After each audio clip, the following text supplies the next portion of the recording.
Sobat Esen, salam pintar. Berjumpa lagi dengan Kak Rajab, tutor sosiologi esen.id. Kali ini kita akan membahas salah satu materi sosiologi yang berjudul penelitian sosial. Apa itu penelitian sosial? Mari kita simak video berikut ini.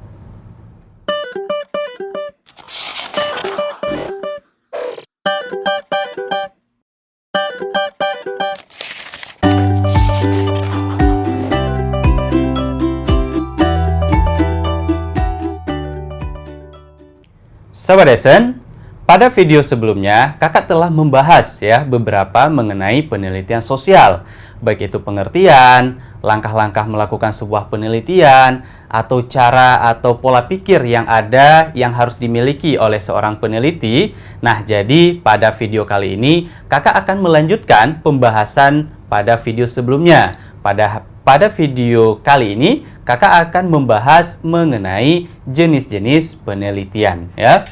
Nah, jadi pada video kali ini kita akan membahas mengenai jenis-jenis penelitian.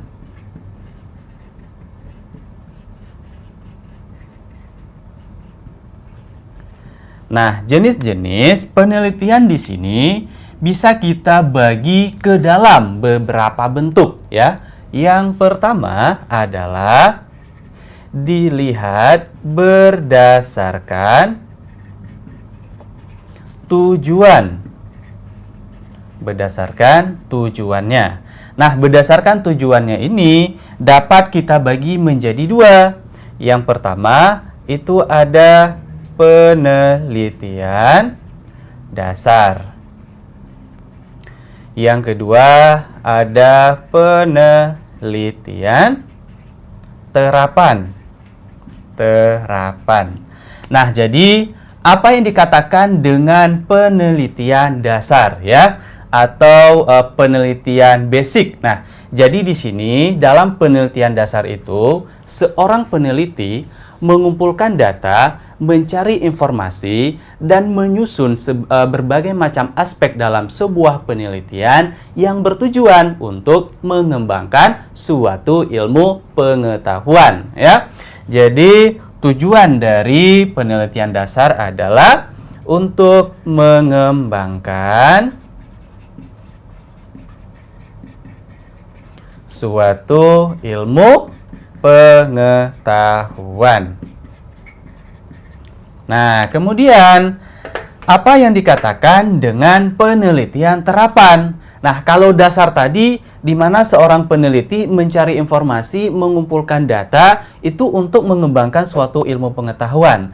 Nah, kemudian setelah suatu pengetahuan itu muncul ya, kemudian kalau misalkan ilmu tersebut memiliki manfaat bagi untuk menyelesaikan masalah di dalam masyarakat, untuk memecahkan suatu masalah di dalam masyarakat, kemudian diterapkan ya ide-ide tersebut di dalam masyarakat, nah itu bisa menjadi sebagai penelitian terapan. Nah, berarti bisa dikatakan penelitian terapan ini adalah untuk menyelesaikan masalah dalam masyarakat. Jadi suatu ilmu ketika diterapkan di dalam masyarakat menjadi suatu ilmu terapan ya, atau juga dikatakan penelitian terapan. Nah, kemudian kita lanjut yang kedua ya. Selain berdasarkan tujuannya, yang kedua ada yang berdasarkan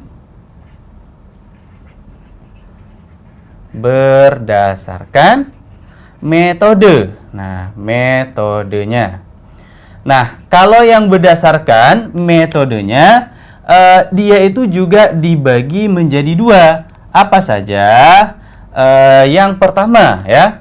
Oh tidak, dia itu tidak dibagi menjadi dua, tapi ada 4 ya. Yang pertama itu ada historik, penelitian historik. Yang kedua yaitu ada penelitian survei. Selain survei ada observasi, kemudian eksperimen. eksperimen. Nah, jadi ada 4 bentuk penelitian berdasarkan metodenya. Nah, yang pertama, historik. Historik atau bisa dikatakan histori ya, histori, yaitu suatu penelitian yang meneliti mengenai suatu kehidupan yang telah terjadi ya. Meneliti keadaan yang sudah terjadi. Nah, berarti bisa dikatakan keadaan yang sudah terjadi. Nah, berarti di sini lebih kepada meneliti tentang sejarah. Nah, sejarah kehidupan manusia yang telah terjadi sebelumnya. Nah, kenapa sekarang misalkan kita dapat mengetahui kehidupan-kehidupan zaman batu misalkan ya, dari zaman Paleolitikum, Neolitikum, Mesolitikum dan sebagainya, Megalitikum. Nah, kita dapat mengetahui bagaimana kehidupan masing-masing di zaman batu tersebut. Nah, itu karena apa? Karena pasti ada yang meneliti.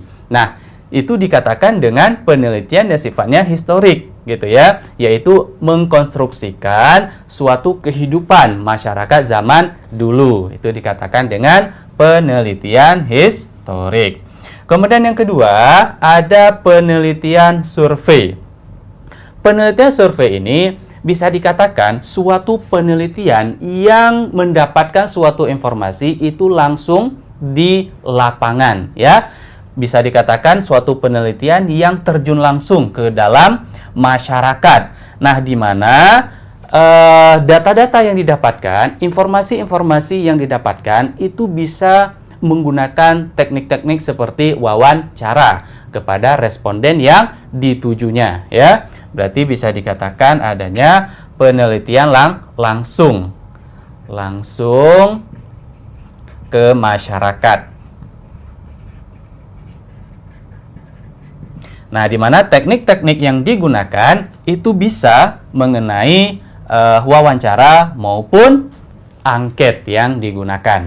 Nah, kemudian selanjutnya ada observasi. Nah, observasi di sini hampir sama ya dengan survei, di mana observasi juga suatu penelitian yang dilakukan juga secara langsung juga.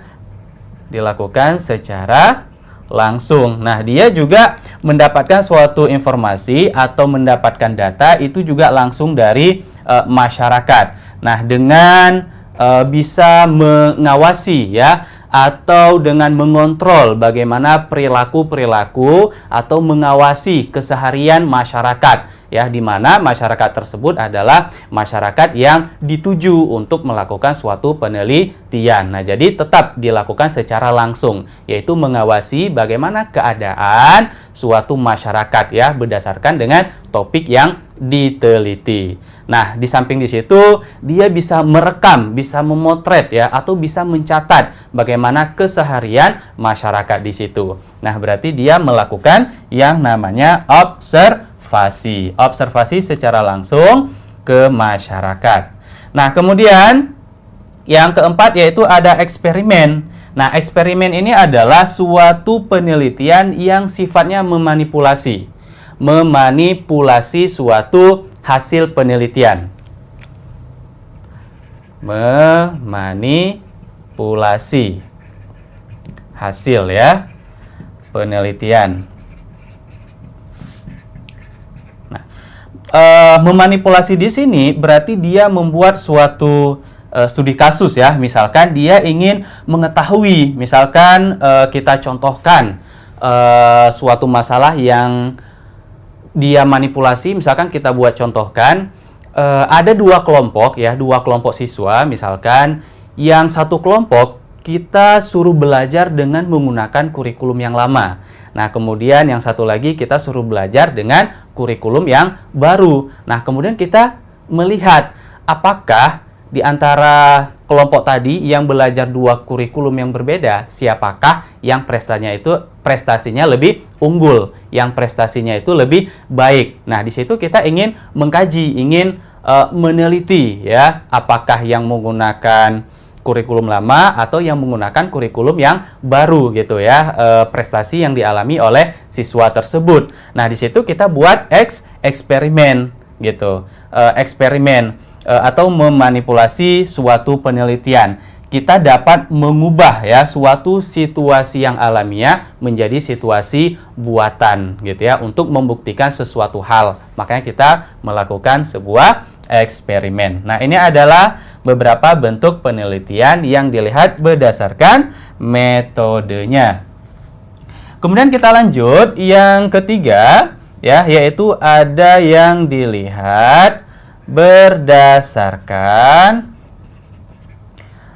taraf pemberian informasi.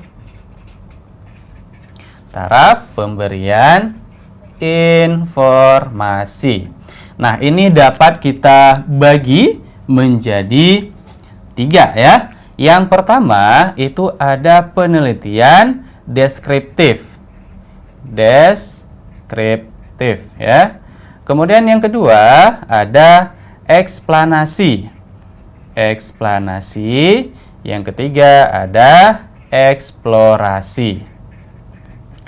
Nah, jadi yang pertama dikatakan dengan deskriptif ya, yaitu di mana dalam menyampaikan suatu informasi, dalam menyampaikan suatu data itu sifatnya menjelaskan secara detail mengenai informasi yang didapatkan di lapangan ya, menjelaskan suatu ciri-ciri secara umum dari fenomena yang sedang diuji. Itu namanya deskriptif ya, berarti mendeskripsikan secara jelas, singkat, padat dari suatu masalah yang diteliti ya.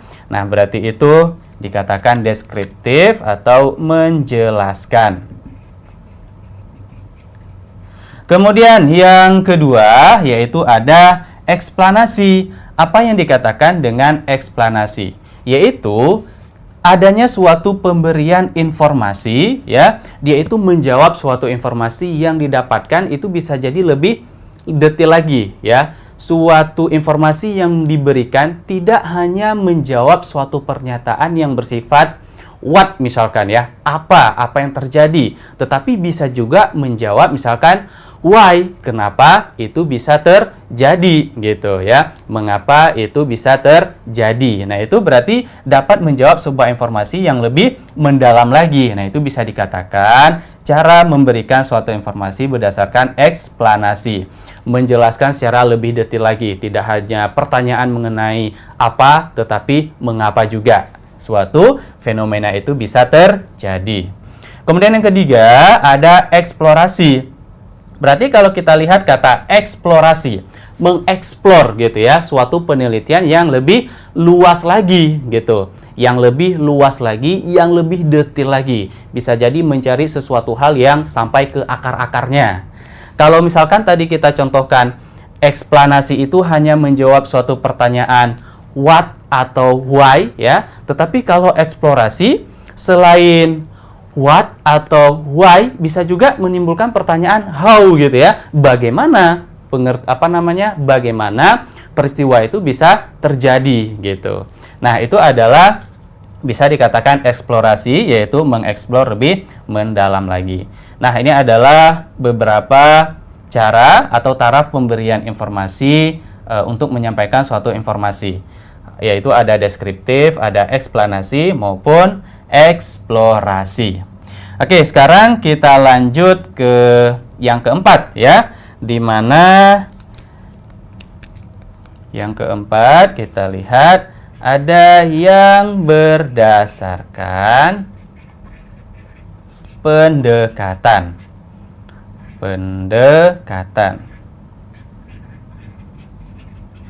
Pendekatan dan data yang dikumpulkan. Data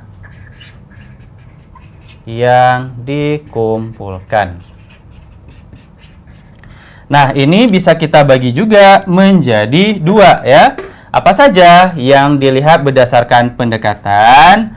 Yang pertama itu adalah adanya kualitatif. Yang kedua ada kuantitatif. Nah, apa yang dikatakan dengan kualitatif? Kualitatif ini suatu penelitian yang melihat dari kualitas sebuah data. Yang melihat kualitas data. Nah, di mana kualitas data tersebut berarti dia sifatnya mendeskripsikan, menjelaskan dengan menggunakan kalimat-kalimat, dengan menggunakan kata-kata gitu ya. Di mana teknik yang bisa digunakan dalam penelitian kualitatif ini dengan menggunakan wawancara ya, yaitu mempertanyakan sampai ke akar-akarnya, meneliti sampai ke hal-hal yang mendasar. Nah, itu bisa dikatakan dengan penelitian kualitatif. Dia melihat kualitas data gitu ya, di mana data tersebut menggunakan menggunakan kata-kata atau menggunakan kalimat. Nah, sedangkan kalau kuantitatif dia itu lebih melihat jumlah data. Melihat jumlah data. Nah, di mana dalam proses penyampaian suatu data yang bersifat kuantitatif, dia itu menggunakan angka-angka gitu ya, atau dianalisis melalui statistik yang menggunakan misalkan data persenan atau jumlah atau data yang diwujudkan dalam bentuk tabel ya, tabel. Nah, itu berarti bisa dikatakan suatu data yang sifatnya kuantitatif. Nah, ini adalah pembagian berdasarkan pendekatan ya, ada kualitatif maupun kuantitatif. Oke, selanjutnya selain pendekatan, kita akan melanjutkan selanjutnya berarti yang E ya. Nah, berarti di sini kita lihat berdasarkan tempat. Berdasarkan tempat penelitian, tempat pelaksanaan. Pelaksanaan penelitian. Nah, di dalam atau yang berhubungan dengan tempat, ini bisa kita bagi menjadi 3 ya. Yang pertama, ada penelitian yang dilakukan di laboratorium. Laboratorium. Kemudian ada yang penelitian yang dilakukan langsung di lapangan. Penelitian lapangan. Kemudian ada yang ketiga yaitu penelitian kepustakaan. Kepustakaan. Nah, apa bedanya ya di antara laboratorium, lapangan maupun kepustakaan? Kalau kita lihat laboratorium berarti itu adalah suatu tempat khusus ya, suatu tempat khusus yang dilakukan untuk menghasilkan sebuah penelitian. Nah, biasanya kalau suatu penelitian yang menggunakan laboratorium itu seperti misalkan dalam ilmu-ilmu fisika ya atau kimia. Nah, itu biasanya menggunakan lab atau laboratorium untuk menunjukkan suatu karya ilmiah. Oke ya, itu dikatakan penelitian laboratorium. Kemudian ya, ini bisa kita tulis ya, ada tempat khusus. Tempat khusus untuk melakukan suatu penelitian. Kemudian yang kedua ada penelitian lapangan. Nah, lapangan ini berarti bisa dikatakan suatu penelitian langsung ya, langsung ke masyarakat. Langsung ke masyarakat. Nah, di mana dalam suatu penelitian berarti meneliti tentang kehidupan nyata gitu ya, kehidupan nyata di dalam masyarakat. Nah, itu bisa seperti ilmu-ilmu sosial. Nah, itu dilakukan di lapangan. Nah, dengan menggunakan berbagai macam teknik-teknik penelitian ya, atau menggunakan metode-metode dalam mengumpulkan data. Bisa wawancara, bisa angket, bisa observasi, bisa survei dan sebagainya. Tetapi dilakukan di lapangan atau terjun langsung ke dalam masyarakat. Kemudian yang ketiga, di sini ada penelitian kepustakaan. Nah, kepustakaan di sini berarti dia itu suatu penelitian yang menggunakan ya data-data yang sudah ada.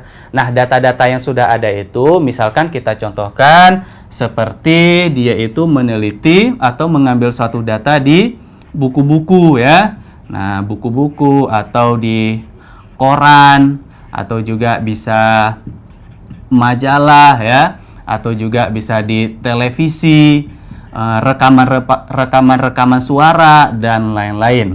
Nah, itu berarti dikatakan dengan penelitian kepustakaan karena dia meneliti atau mengambil suatu informasi itu di data-data yang sifatnya sekunder ya, data-data yang sebelumnya itu telah disusun oleh orang lain ya. Biasanya kalau mahasiswa itu kalau ingin buat skripsi pasti juga banyak yang melakukan penelitian kepustakaan. Nah, ini adalah beberapa penelitian berdasarkan tempat ya, laboratorium, lapangan maupun kepustakaan.